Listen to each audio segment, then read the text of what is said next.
And good morning, everybody. We're live. Congratulations. You made it through the week. Another week of food quality, food safety, amazing products that we all enjoy. I know I'll be going out and getting my groceries here this weekend, going out to good old Costco. So for everything that's in that store that you helped produce, thanks. And a lot of times we don't hear that. So I always want to bring that up here at the beginning of the chat that Dr. DeFeo and I, we greatly appreciate all that you do. And if nobody else says it, thanks for what you're doing out there. So if you're new to the chat, welcome. Pull up a seat. My name is Bryan Armentrout with the Food Leadership Group. And on the Food Safety Chat every time at Friday, 8 a.m. Mountain Time, 10 a.m. Eastern, we live stream on LinkedIn, YouTube, and Twitter. And we bring an expert in quality and food safety and operations and other type of topics to have a discussion. And you'll notice that this is a discussion, which makes this thing so much fun in that we're not lecturing to you and we're not just we're conveying information. And what you'll find in the chat here with people like Tim, good morning, Tim, is that it's this amazing community, and food safety is not a point of competition, and we're all here to share information. So we really appreciate you taking an hour out of your week to join us.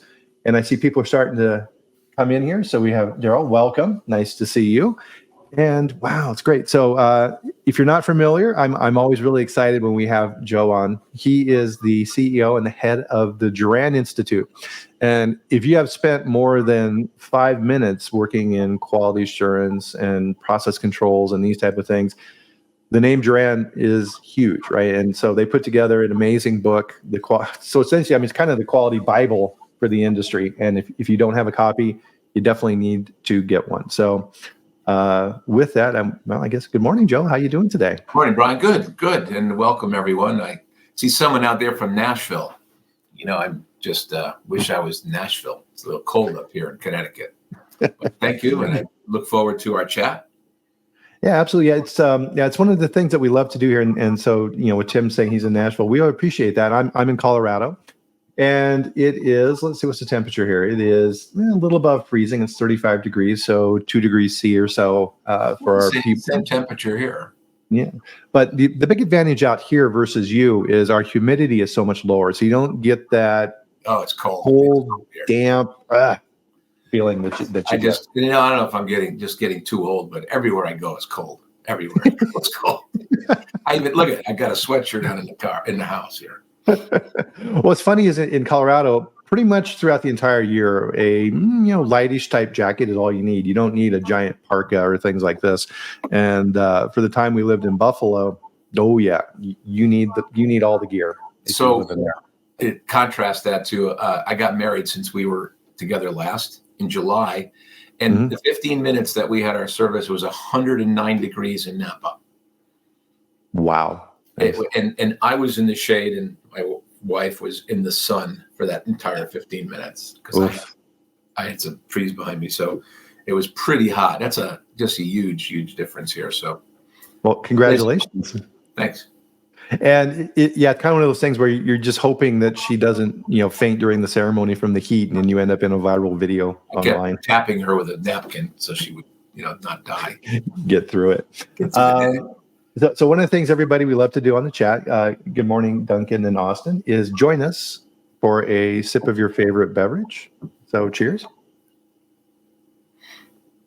A little water for me here today. What are you drinking, Joe?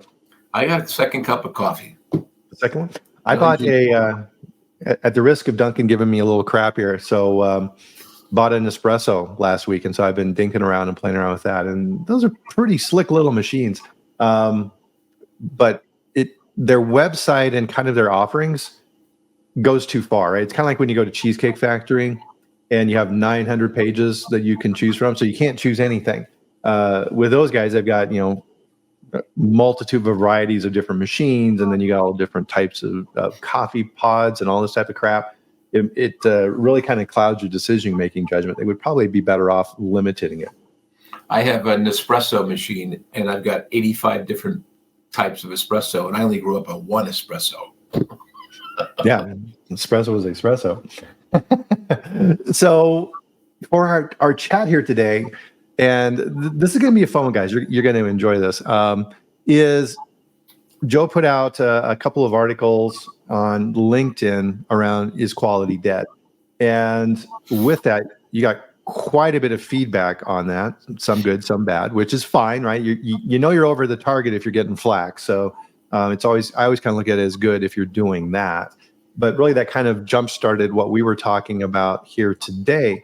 And in there, what kicked this off for you was a comment that came from John Foster, where he was really talking about quality management systems and how all these things work. And there was a little bit in there that caught my attention, where he said we need to systematically integrate quality into all aspects of a organization's operations. And I was like, oh, right. And yeah. So, and that kind of resonated with you too, didn't it? Yeah. And we're the whole thing about what Juran brought to the quality management arena in his early days was that quality was about quality and control because of World War II and the government contracts. And the government was saying, you need to assure us that these military goods you're shipping us or whatever are going to work. And so we grew up on a mentality of control, and control the product.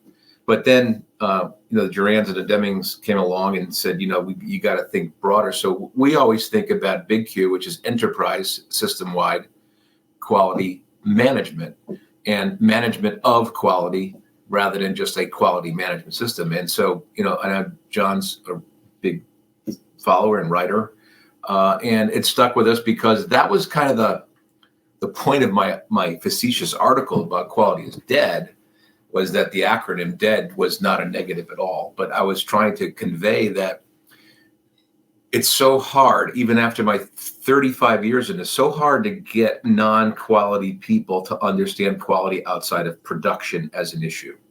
That it's the quality of goods and services and processes in all functions. And because the customer today is not just the mom and pop who go to the mom and pop little grocery store and pick up stuff and talk to the person, they can access the suppliers of the product today. They can access anybody. So you've got to have mechanisms across the organization that are continuously improving that. So system-wide is the way to think. And we're trying to make the point that maybe the word quality isn't the right word because people in production get it, but people outside don't. So maybe it's excellence. Maybe it's something else. And that was the whole point of the article. And you saw the comments. Some are just right and left and in the middle. Getting hit on all sides.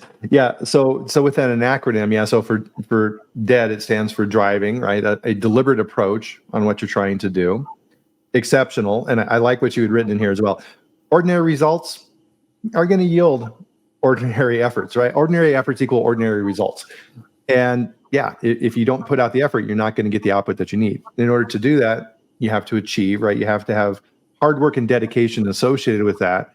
And then you have to be consistent in that. And really, as I was kind of thinking about this, preparing for our chat, kind of this overlap into what you're saying here applies to different areas in our personal lives too. So, the beginning of the new year, and everybody puts their resolutions together, it's like, hey, I'm gonna lose a little weight, or I'm gonna start going to the gym more and stuff like that. And everything that you listed here applies to that as well, right? So it's like, okay, I'm going to go to the gym every day. I'm going to put together a plan on how I'm going to tackle this. I'm going to put together a system. I'm going to put in extraordinary effort in order to reach this goal. And I'm going to be very deliberate in my approach, right? You can apply this approach to many different aspects in your life. And, you mentioned Dunkin' Donuts this morning. And so we went out and picked up our Dunkin' for our daughter in the morning. And my wife evidently knows the lady, and I was at the driver's side. So when I got up to the window, she recognized her and said, "Oh, that's why the order was different." But I said, "What's going on here? Your donuts are getting smaller, and the price is staying the same." Mm-hmm. And she said, "Well, they keep doing that, and our customers keep complaining." And I want to use that as an example. Does she have a voice back to her manager and the manager back to Dunkin'? Because I imagine that's a common comment. Mm-hmm. And so that's what we mean by everybody system wide has a voice to get back to say, hey, is there merit here? Is it getting too small, the donut? Is it just this store? Is it all stores? Did I happen to have a bad donut? So that's what we mean by everybody everywhere. That shrinkflation. I think with consumers, right? I know as a consumer, you feel like you're being cheated. Right. It's like, hey, they're trying to pull a fast one on me. At least be honest about it. I know my wife is very ticked off similar to your donut story. So there's this shampoo she buys at the store, and she went and bought a new one, and she still had the old one at home in the shower, and very different size and higher. I think it was the same price, but yeah, if I bring that up to her, she's still pissed off about that. The fast food sodas, the fast food, they got a lot of flack for such big supersized, sodas. But now I notice that the medium is a small and the large is a medium, and but the price is the same. So I think they're willing to accept customer dissatisfaction to a point to shift the paradigm. We can make more money, but it's the voice of the customer has to be heard throughout the organization. So if wherever you sit, and I think right the first time is another phrase which is pretty good because it does help people understand we're trying to do right the first time at any job, assuming you know what right means. And so it's just like our definition that, if you want a definition of quality, just think about every output of our job, no matter whether we're in finance or human resources or in quality or in food safety or in production, the output has to meet someone's, fitness for purpose. So, is my raw material and food supplies fit for your purpose in making your product? Is my output by spreadsheets with all that analysis good and fit for your purpose? And so if you start getting people thinking fit for purpose, then the next question is, well, what is its purpose? And is it meeting the needs? And try to, it's so hard because everybody believes, you'll see so many articles and so many people saying quality is everyone's responsibility. Well, it is. And so is safety. Safety is everyone, but I'm not responsible for cleaning the aisles. I'm not responsible for building the facility. So I can get hurt even though I'm responsible. The same thing with quality. I'm responsible for quality, but I can't control the equipment I buy. I can't control the slowness of the customers, my internal customers. So we're stuck trying to improve quality because we can't control all aspects of it. So the leadership and resources have to be put towards that. And if you don't put it towards that, you don't get better. Think about, I know I see people down in Nashville there, but people play golf or do a sport or pickleball now. You're going to get to a point where you're good, but if you want to be great, you've got to invest some resources. You got to take lessons. You got to practice more. You got to spend more time. You got to spend more money. And so you got to do that. And the same thing goes for, quality is not everyone's responsibility if you don't have everyone having those resources. Yeah. And I love what you said a little bit ago relative to this, right? Right for who? And this is something I constantly rail over is when we're designing a new product or these type of things, there's so many people involved with it and they all have their different perspective on what it should be. And that's nice, but that doesn't really matter, right? It all comes back to that consumer in the marketplace and what do you want? And then how do we measure that internally? And so for me, one of the key examples that I always look at is technical analysis of product. Okay, great. We know the pH, we know the total solids, we know the color, all of these type of attributes that we can measure with that product. The consumer doesn't care about any of that stuff. I've never, in my 20 plus years, managing quality, I've never had a consumer come back to me and say, hey, I bought this beverage from you, and I think the pH is slightly low. No, they're going to come back to me and say, hey, this tastes like crap. What's wrong with this product? Because they have this expectation. And so I think sometimes, Joe, we get so involved in our own internal navel gazing associated with these technical aspects that we forget. So when you're looking at beverages, right, taste and texture and these type of things are what the consumer are looking at. And you have to control those things vigorously. And the best way to do that, to your point, is that consumer feedback, because they've got this internal benchmark of, just like our beverages, right, of what it is that we expect it to be. And if it deviates from that, man, we have a problem. But unfortunately, as we all know, a very small percentage of people actually take the time to complain. I mean, they're just going to switch. And the reality is, if you're in the business of satisfying a large variable customer base, because there's so many different sensory tastes out there today, and we want to satisfy them, then you've got to do that. You can't just pick and choose. But if you decide, these are our three brands, this is what we're going to do, then people get accustomed to that.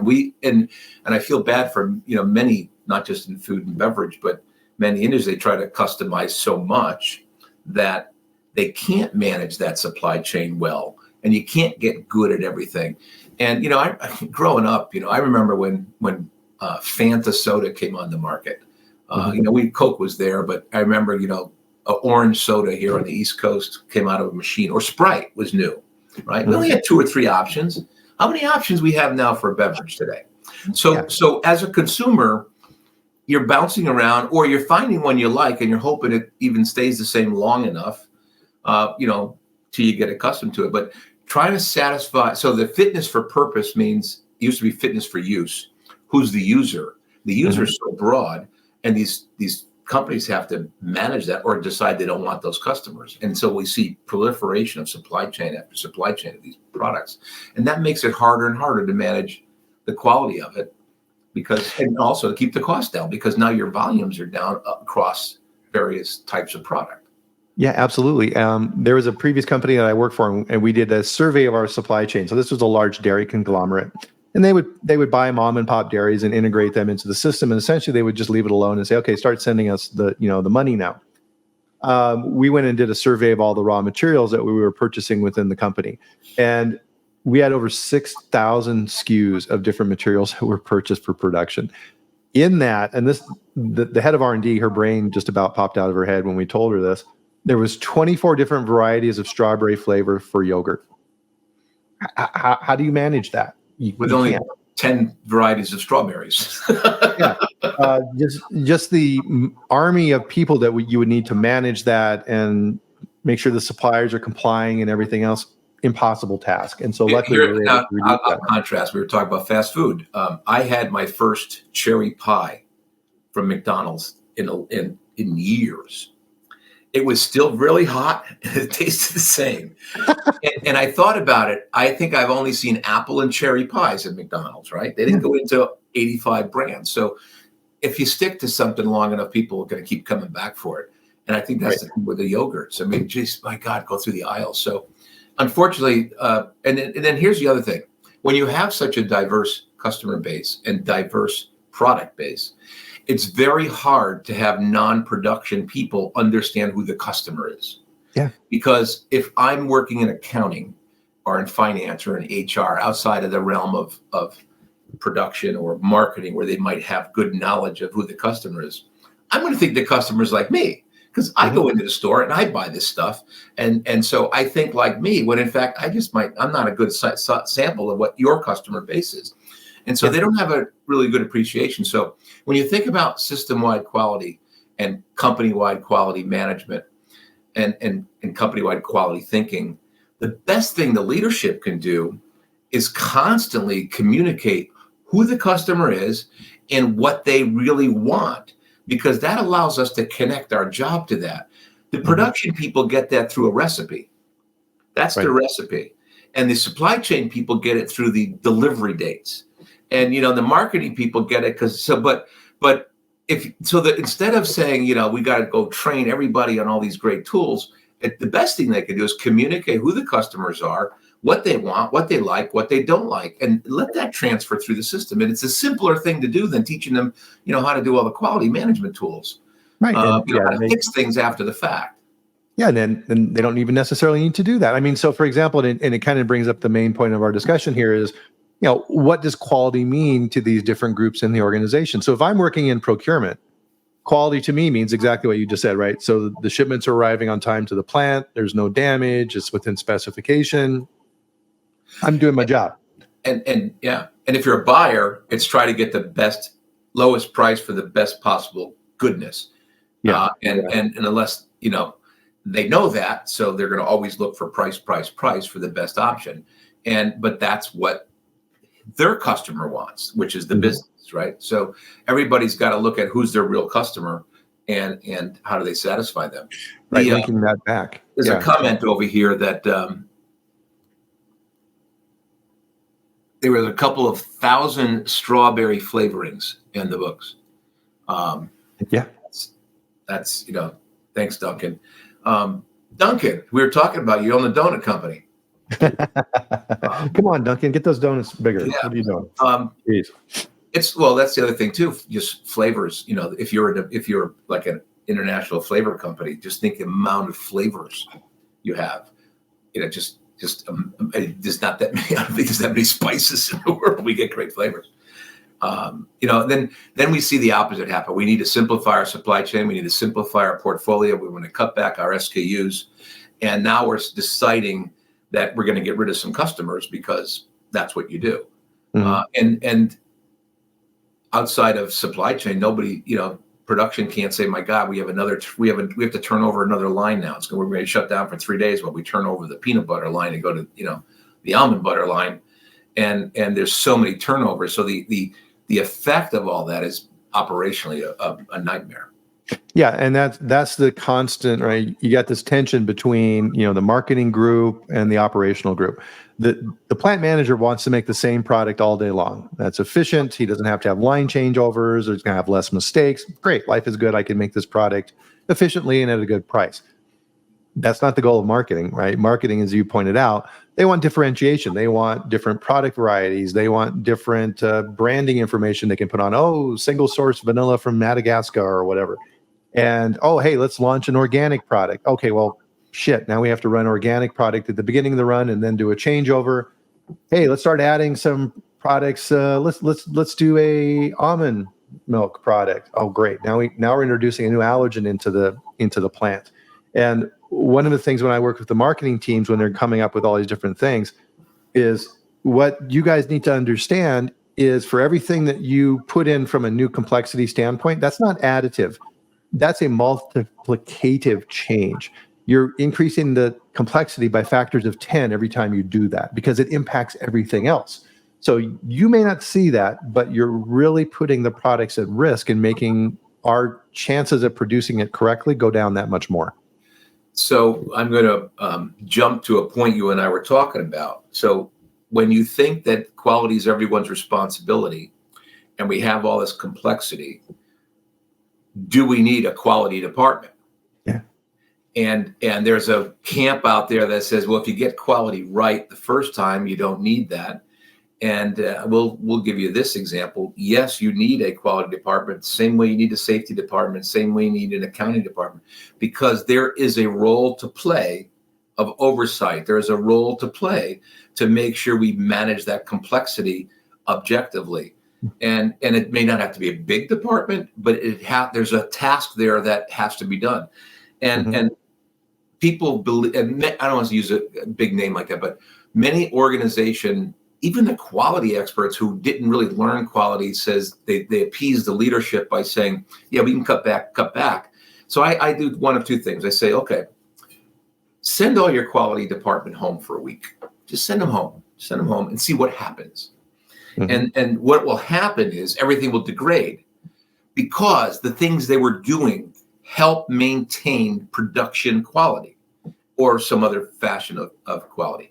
And due to complexity, due to technology, the quality function is basically, and this was an old Juran story, life behind the quality dam. The dams we have holding back water for reservoirs are there for a reason. And if the dam is technology today, there's always going to be a technology failure. So we stick our finger in a dam to plug up the hole. And the quality department is that finger in the dam plugging up the hole because we can't plan perfectly. We don't know all the customer needs. We don't know perfect supply chains. We get disruption. So who's going to do that? And so the quality department versus the quality function. In other words, every one of us play a quality function. We try to do the best job we can with the resources and materials we have in our job. But the quality department has an additional function of oversight, assurance, and in your industry, regulatory and compliance. You like it or not, who's going to do it in production if someone's not doing that, right? Right. And the same thing, we talk about this with finance. If you're in the financial department, you have regulatory requirements and SEC laws you have to abide by. And, the salespeople and the marketing people, they're not going to do that. So, but the question remains is, how big a department and what kind of influence? And here's been the real problem. As you expand your thinking about quality management across functions, it changes from production, quality control, and quality assurance to pure quality improvement, continuous improvement. So you do see a lot of, Lean Six Sigma activity outside of production, but they lose the focus, and it's on cost reduction, non-value added removal, cost reduction. And this is where, we're at odds with folks. And I encourage you to go to our website. We just kind of finally revamped words and everything to try to get back to some clarity. But this is the way you think about it, that, to manage quality enterprise-wide, we used what Juran called the Juran trilogy. You design quality into your goods and services. Then you maintain control of the quality through your process management, process control, process assurance. And then you continuously improve on that to be able to optimize and seek continuous value when things keep changing, because consumer needs keep changing. So instead of saying, okay, every department must plan, control, and improve, which is the ideal, it's turning out to be production, QC, QA, little bit of improvement, but it's all about let's reduce, not improve quality. Outside is let's design product into our design quality in based on customer needs and meet their needs. So there's some design quality, which is incorporated in a lot of new designs. But the improvement is very heavy weighted towards cost reduction versus quality enhancement. So if I said I'm in accounting and I bill my suppliers, poorly because it takes too long to get the bill to them, and then we force them to pay on time, that's not good quality.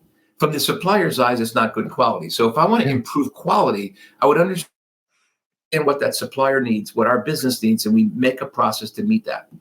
Instead, we try to reduce the cost of invoicing them. We wait too long, and we don't give them enough time because we want the money, and that's bad quality. So continuous improvement is not just continuously cost reduction. It's continuously enhancing quality, which also reduces cost, because the negative aspect of poor quality is waste and rework and dissatisfaction. So the application and the trilogy is a circle. So you plan, control, improve. And anything you learn from improvement, you feed back the planning.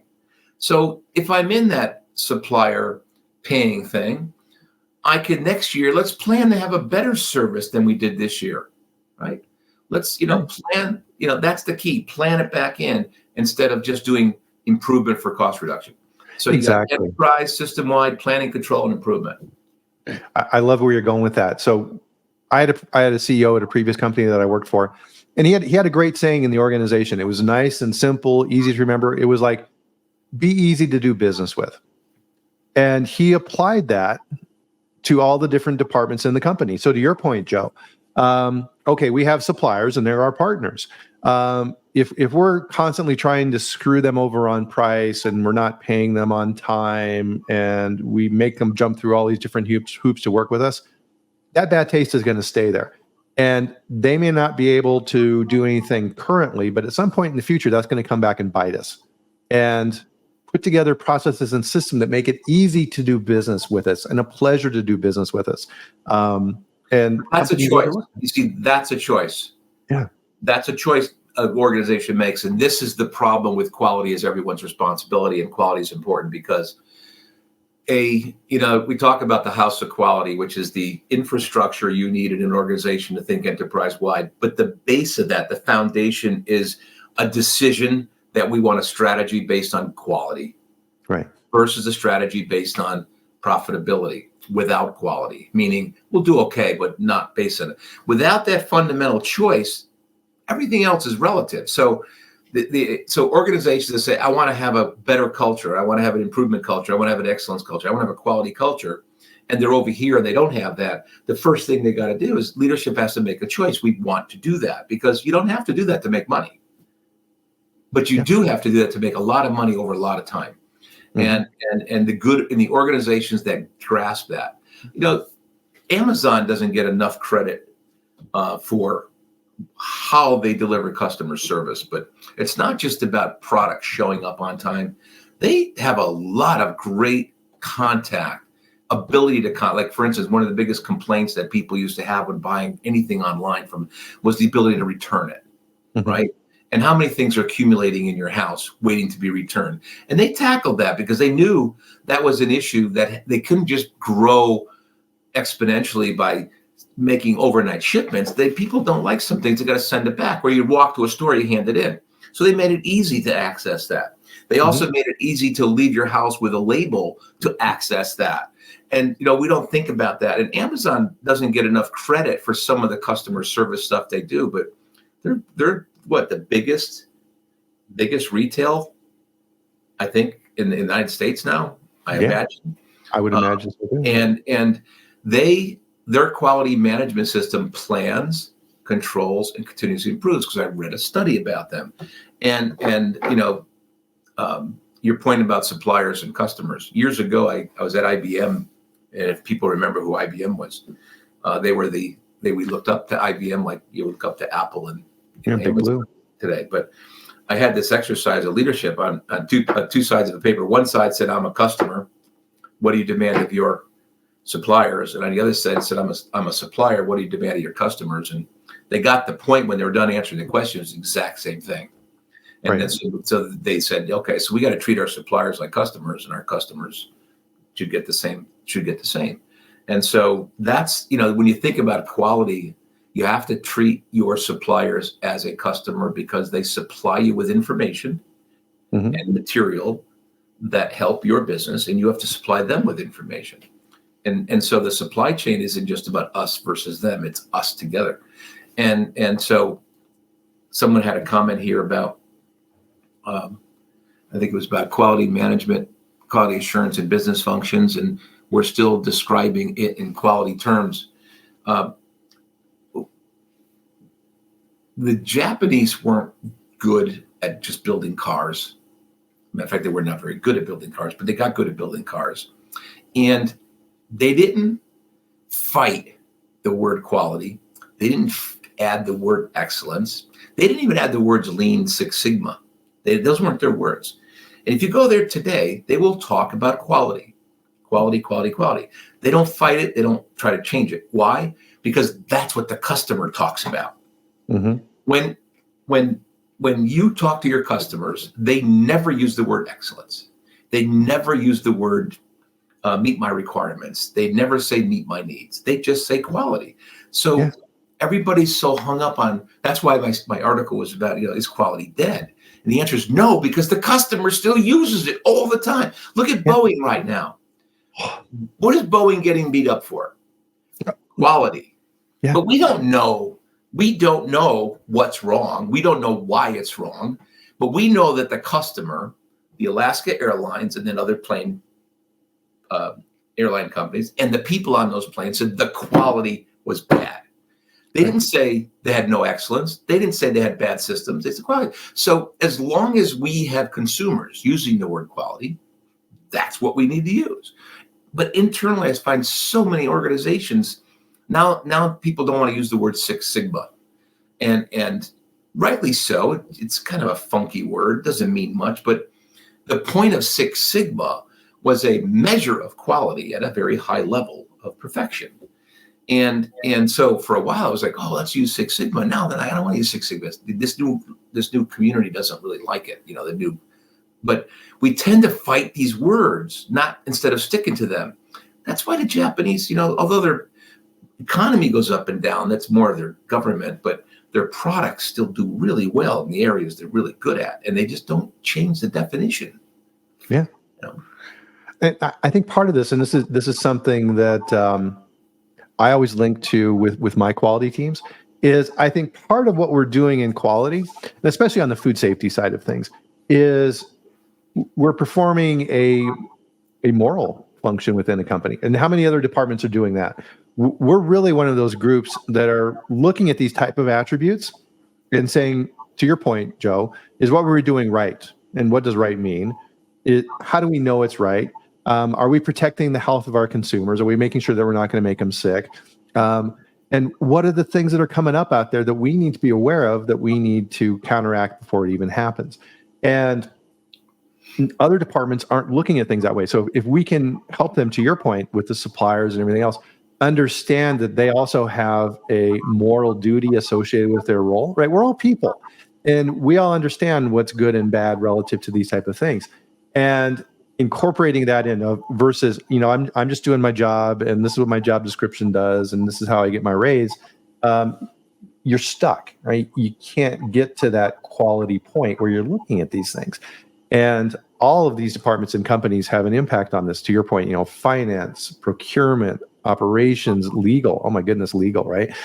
And the better that the senior leadership team understands this. And quality is one of those few groups in the company, right? We get a play in all types of different areas. And we have a responsibility to help bring that to those groups as well.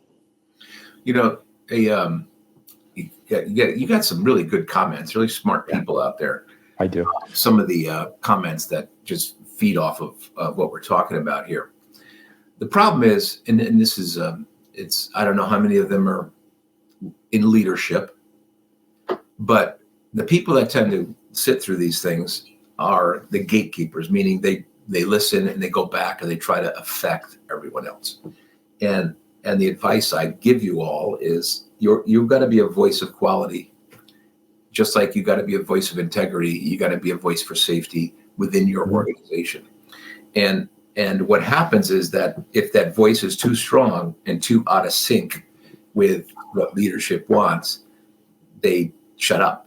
Just like our society, we don't say, don't call the police when we see something happen because we're afraid to get involved. But when it comes to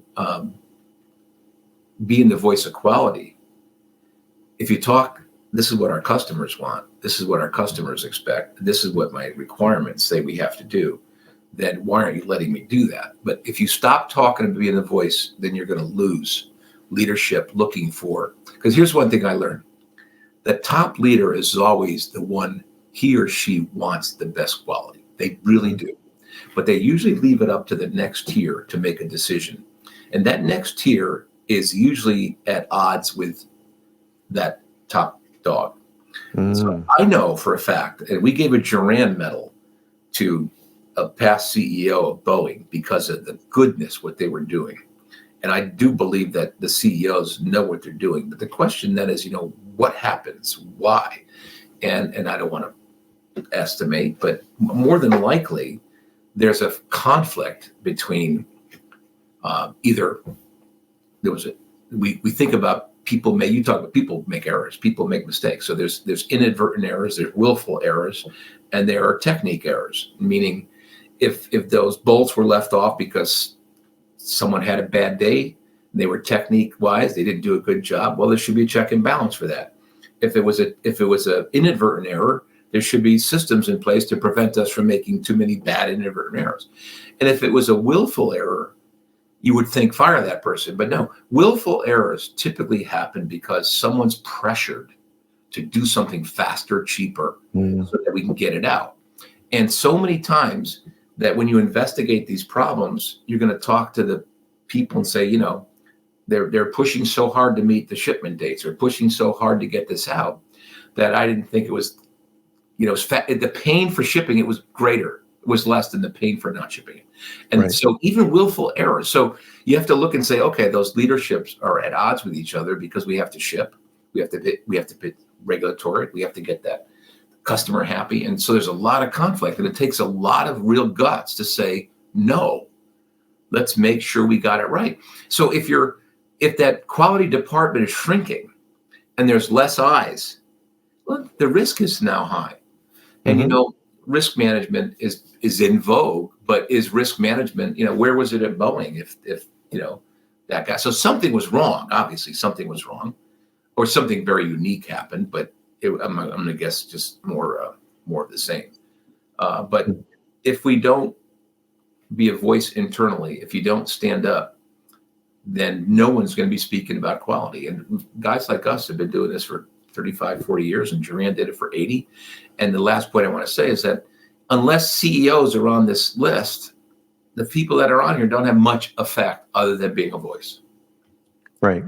And yeah, the fastest way to kill your quality career is to be inconsistent, right? So you set up rules and you have different things that the company stands for, what have you. And then an exception comes along. It's like, to your point, Joe, oh, geez, we really need to make this shipment on time. Why can't we just ship it? It'll be, and if the quality department goes, yeah, okay, we'll let this go this time, you're done, right? That becomes that new standard, right? And everything lowers. Yeah, the material review board concept is, how close to the spec are we?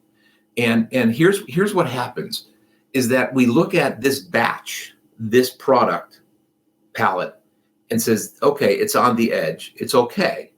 Let's ship it. But what we didn't look at is the last 10 batches. Are they moving to the edge? Mm-hmm. And we got to move it back? And so they look independently at that. Quality's function should be, hey guys, this is the 10th one that is so close to the edge of that spec that we can ship this one, but pretty soon we're over the spec. We're going to either be too salty, or the customer just going to say it tastes horrible, and that's usually what happens. We tend not to move towards the end of the spec when it comes to safety, right? You don't say, oh, we got a little bit of germ, we got a little bit of allergen. Yeah. No, we're really tight on that. But usually when it comes to the flavors and the ingredients, they push these specs. I'll give you a quick example. Tomato sauce manufacturing, customers were complaining that the sauce was too watery. Mm-hmm. And right away, the company that made it would complain of, it's not watery. But when you examined and they found, yes, it was too watery. Why is it watery? Well, the natural theory is that tomatoes were, overripe when they were put in a jar. Well, the reality was they were adding non-tomatoes to the jars to save on cost. They mm-hmm. put more ingredients and less tomato. Well, that all just kind of made it soupy. Until they reversed that, they didn't get rid of the problem. And so you get to a point where your spec limits are being pushed for things you didn't even measure. Mm-hmm. Right? And it's customer satisfaction on that sauce has to be a certain way. Well, and this gets back to your point earlier of the focus on cost reduction, right? It's like, okay, we're going to, that's an easy way to do it. Okay, we'll buy cheaper ingredients. We'll modify the formula. And then eventually it gets to a point where the consumer tastes it and says, what is this crap, right? My wife used to buy a particular brand of picante sauce, same thing, right? Which prided itself on being made in Texas and authentic and not this New York stuff. And it got to the point where you buy it now and it's so watery and runny, you're just like, she won't even consider purchasing that product anymore. So we posted a quality minute the other day called the Museum of Failed Products. And the Museum of Failed Products is basically, walk down an aisle and see the product that doesn't sell and then they get rid of it. But there's one product in there was black licorice toothpaste. And it was, they were trying to appeal to people to brush their teeth. And it was black licorice toothpaste. Now, what's wrong with black licorice toothpaste? Nothing, except it makes your teeth look black if you don't clean them right. And so it didn't do well. Well, how did you allow black licorice toothpaste to get out? More than likely, it was either a kind of a unique kind of one-time thing, or the sample size they tested in was totally unreliable. And this is what happens in the marketing side. This is where quality gets built in. The marketing, the research, they don't sample enough of the sensory, possibly with enough broad variety of folks, right? We have a big variety. They have a limited sample. It would be like today, assuming that the person who buys the groceries is a woman. It's just not the case. It's, so you better include the typical buyer. And not only that, the one buying it may not even be the one cooking it and eating it. So now you got three different customers there. So when you think about how do I build quality in, well, you have proper sampling, proper focus groups, and enough of them that says there's validity to this taste, there's validity to the black licorice, toothpaste. Well, and it's also understanding that people lie, right? So when you're talking with consumers, it's like, okay, Mr. Armentrout, we're doing this study on preferences and things. We like to gather some information. Sure. Do you eat healthy? Oh, 100%. Do you exercise? I exercise every single day. Do you drink alcohol? Well, occasionally I may have a glass of wine once or twice a year. Total bullshit. Right. And if you think that is how people actually behave, right? It's like when you go to the doctor and you say that same thing, the doctor's going to look at you and go, all right, now really, okay, yeah, okay, I don't really exercise that much, and I may have a couple more drinks than I just said, right? And so doctors will automatically assume that you're lying on those type of things because you're embarrassed, right? You want to say that you're doing all these things when you really don't. And the data will show otherwise. So the best form of understanding customer needs is never asking them. It's observing them. And this is where this whole concept of big data and the amount of data that's pulling in, and people are using this big data to interpret customer needs. But the data they may be using are lies. You just say that because I fill out a form and I'm going to lie. So the best form of customer need understanding is observation. Mm-hmm. And so I'll give you an example. My wife had gone she knew she was going to a research place for a focus group. It was in one of the malls, and they pay you to go. And she went in and she sat. And after a while, they said, thank you, and sent her home. And I said, what do you mean? They said, yeah. She said, we were sitting there and we were drinking the coffee and we were talking, and we got talking about the coffee and how the coffee was good. And someone said, well, my coffee wasn't good. Come to find out, they were being observed on the taste of the coffee. And there was a person in there who was planted to prompt questions about the product. Beautiful. They were still in the waiting room, waiting to go into the focus group. That was the focus group. And I loved it because it was like, because there's no bias. Right? There's no bias. You could say that bias was the person that was planted, but observation. So Ford years ago said that they had this it was the Ford Taurus had just come out. And they said, this is a great car. And they brought it to a Ford, this is a written up story. They brought it to a dealership, and this old lady came in and said, let me open the hood. She tried to open the hood. She says, I can't lift this hood. He says, when you can get this car to lift the hood so I can change the oil, I'll buy it. And so they watched and observed this lady who couldn't open the hood. And they said, how can we possibly maintain the car if we can't open the hood? Even her. So they changed it so they could lift the hood very lightly. That changed all cars. You lift the hood high. The other part was, I can't get at the oil filter. Mm-hmm. Now, today, people don't have to worry about that because they don't change oil filters. But the point was, they observed it.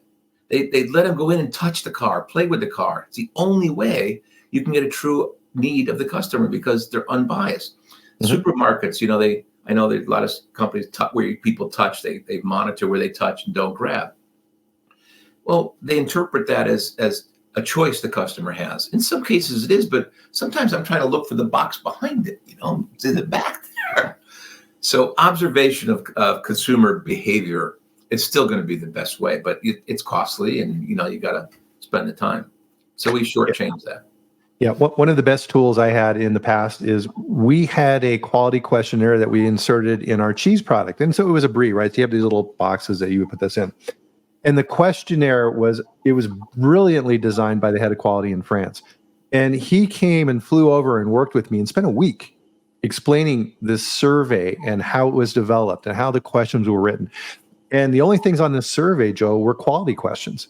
And it's like, thank you for buying this brie from us. And so we self-selected for customers. And you say, okay, what's the date written on the side of the box? When did you first take a bite of this cheese? And then everything was divided up into 3 choices.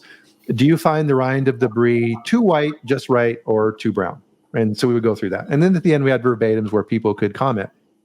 That was an amazing quality tool for me because now I had the average age of consumption in the marketplace. I had, the remaining shelf life left. I had the key defects that the consumers cared about. And whenever sales would come back and say, right, to the cost thing, hey, Bryan, we're seeing lots of spoils in the market because of the shelf life. If you give me 5 more days of shelf life, this product will be fine. We won't lose a lot of money. I would pull out those graphs and say, okay, here's our rating for our product. Here's how it drops off a cliff at the end of shelf life. Everything that you're seeing here complaint rated, we are going to get absolutely hammered by our consumers in the marketplace. And the sales guy would be, oh, okay, I got you. Fantastic tool for getting feedback. It's interesting you say about that cheese is that the wine industry in the United States, I'm going to break it into two parts: the mass producers and the local producers. The mass producers are driving the price of wine down, and they're doing that because the majority of wine consumed by the average household is being bought in a supermarket now. Mm-hmm. And the supermarkets are price conscious, so they're pushing price down. Well, how do you think a wine manufacturer is going to drop the price of wine versus the private, the good stuff? Well, it's the cost of grapes and the quality of the grape. And so if you buy cheap grapes, old grapes, you're going to get cheaper wine. And if you don't let that wine sit long enough, it's going to be a much less flavored wine. But that's what's happening. And so eventually, so they made a decision that the consumer wants a sweet wine that is of poor quality for $9.99, not a decent wine for $19.99. And but I think you're going to see at some point is that you're going to lose consumers because the wine is now going to go the way that tomato sauce did. Yeah. It's being commoditized. Yeah. And people no longer have the patience to cellar their wine or the space or the resources, right? So the idea, and the wine industry is definitely seeing this, is the idea of taking a wine and laying it down and coming back in 5 or 10 years to drink it. Not many people are doing that. Yeah. Someone had a comment here about no company director would ever want to introduce contaminated product onto the market, which is true. I think when it comes to safety, but given the pressures, they may not, and given the lack of, good, clear commands or good, clear decision-making criteria, it could happen. What is indiscriminate? What is marginal? We see it all the time. That Boeing thing, if it ever came down to it, they thought it was okay. Maybe they thought it was right. Yeah. And the phrase I always watch out for that is if someone tells me, we're talking about a quality issue or things like this, and they say, well, yeah, Bryan, I kind of hear what you're saying, but we've never really had a problem before. Right.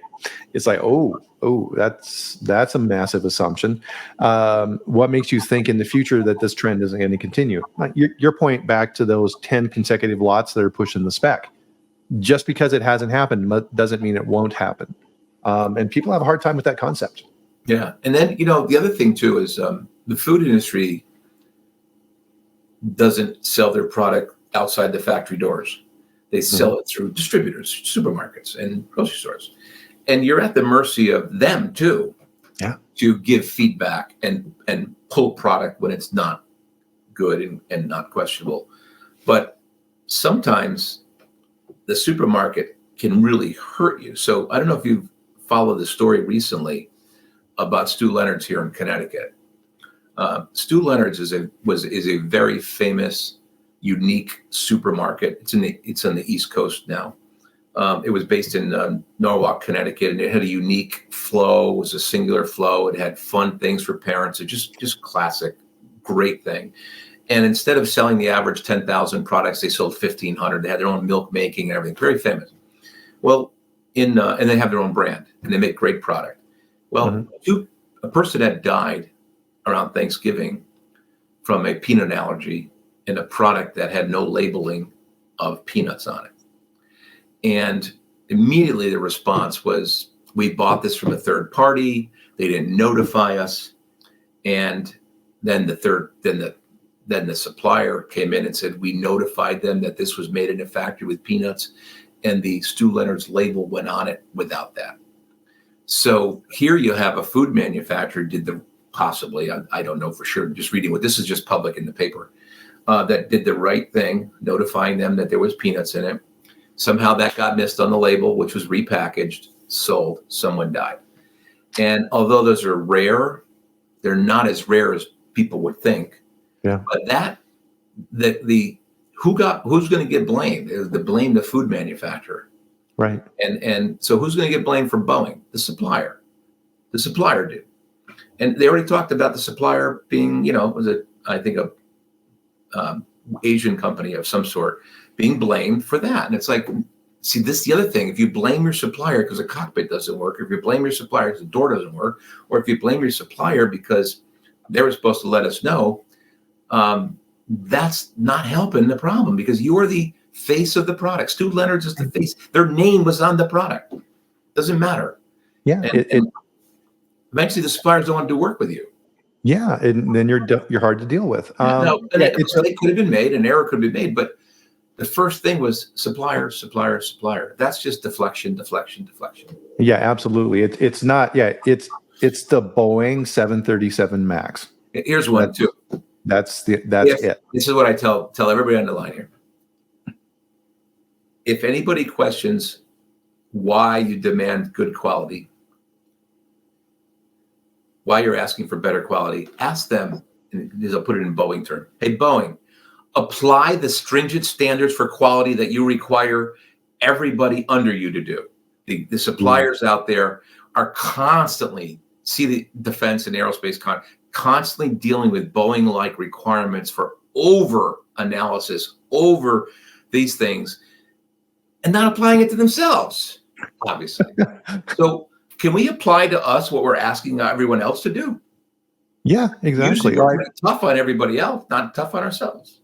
Yeah, exactly. And it's taking the time to get to root cause. Why did that actually happen?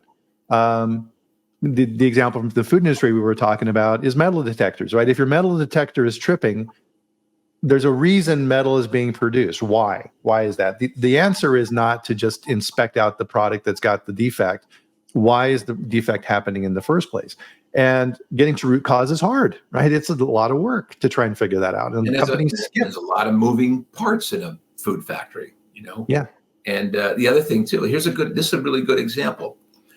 With the best intentions, metal still gets out into the place. Now, why? Well, it's not just the metal going in, it's the quantity of metal and the size of metal and the ability to detect it. And the detection equipment may be not calibrated, maybe not maintained, maybe not even calibrated properly for a given shift. Yeah. And so when you look at why do we have a quality department? For that reason, to maintain the effectiveness of our test equipment. Because think about the variation in test equipment for that little amount of metal detection. Now we're seeing a lot of plastic. The big deal now is plastic, which is going to be a bigger challenge for food industry to challenge how much plastic is going into our the product when it leaves. But there's no amount of money that's going to fix the elimination of metal, but not trying to continuously improve on it is bad. Yeah, absolutely. So with that, wow, the hour flew here, Joe. So we're just about out of time. So with our topic today, right, we've talked about a wide range of different things and a lot of abstract ideas and things like that of how we can use what we know to help improve companies.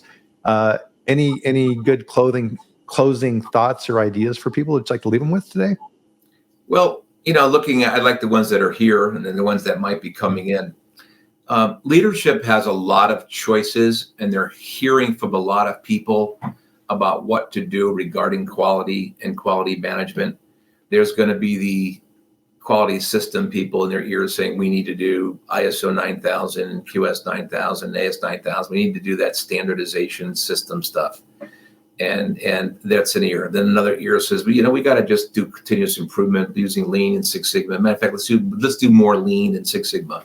And then there's folks like us who are trying to say, why don't you learn what the bases are and pick what you need for your customer and your brand and that. And so all I could say is that a little education goes a long way to find out who really knows something about your industry, who really knows something about quality in that regard, because I've seen so many, particularly food, they put the ISO banner up and then they have an ISO department and a quality department. And I'm like, wait a minute. Why? We have to maintain the standard. No, if you do the quality system right, the standard gets maintained. So it's a different thing in that organization. And so leadership doesn't know. So the recommend, reach out and look at the, if you're a gatekeeper or you're in the quality department, educate yourself, educate people around you on what really is right and not right. And I would welcome you to come to our website and read some of the articles that go back and with evidence. And I also said, if anybody here wants a copy of the handbook and they send me an email, I'll be happy to send them a PDF. Nice. I'm in the process of writing the the 8th edition, and there's going to be a whole chapter on. They haven't had a chapter on food and beverage quality in years, so I'm looking to hear from people like that. So, oh, fantastic! That is great. Good to hear. Yeah. So with that, and so I want to recognize this as well here, Joe. Fantastic participation here, guys. We may not have mentioned your comment specifically when we were talking here, but as you can see, right, Joe and I are leaning in and reading these comments as we're going through. Fantastic comments. Thank you very much. This is why we're here, right? It's to get this collaboration and to make things better. So with that, we'll bring our chat to a close here today. And so first off, I want to thank Dr. DeFeo. Always fantastic having you on and to get this perspective and kind of this big picture of what we're trying to do in quality. Thank you very much for that. And thank you everyone in our audience for participating today. We appreciate the investment of time and activities and thinking about how can we make things better. And that's you, right? We're helping to facilitate that, but you're the people who make things better. So thanks for taking that time and that effort. And with that, we'll bring our chat to a close here for this week. And we'll be back here next Friday at the same time, 8 a.m. Mountain Time, 10 a.m. Eastern for the next chat. And I'll bring another fascinating expert on like Dr. DeFeo. And we'll have another chat and we'll get together. So hopefully we'll see you back here next week. And in the meantime, enjoy your weekend. Have a great time. And we'll see you then. Thanks a lot, everybody. Thanks, Joe. Bye. Thank you. Happy Groundhog's Day. There you go. Bye, everyone.